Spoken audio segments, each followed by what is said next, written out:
ఈ కరడుగట్టిన ఉగ్రవాదులు, నేరస్తులు, ప్రమాదకరమైన వ్యక్తులని ఏ జైళ్ళలో వేస్తారు వాళ్ళని?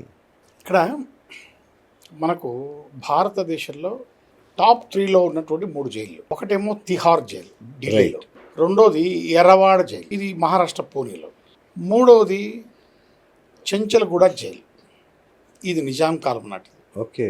ఈ 3 చారిత్రక నేపథ్యం ఉన్నటువంటి జైళ్ళు. ఈ కరుడు కట్టినటువంటి తీవ్రవాదులు, ఉగ్రవాదులను, అత్యంత ప్రమాదకరమైనటువంటి అఫెన్సెస్ చేసేటువంటి ఖైదీలను ఈ జైళ్ళలో ఉంచుతారు. ఓకే. అయితే ఈ జైళ్ళ యొక్క ముఖ్య ఉద్దేశం ఏంటంటే, మీరు ఇందాక చెప్పినట్లు ఇంట్రొడక్షన్లో, ఇవి సంస్కరణ కేంద్రాలు. Right. At the same time నిజానికి. అట్ ది సేమ్ టైం ఖైదీల భద్రతను దృష్టిలో ఉంచుకొని వాళ్ళను పరిరక్షించేటువంటి కేంద్రాలు.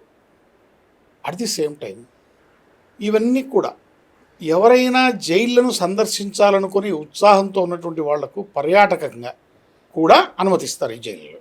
ఓకే.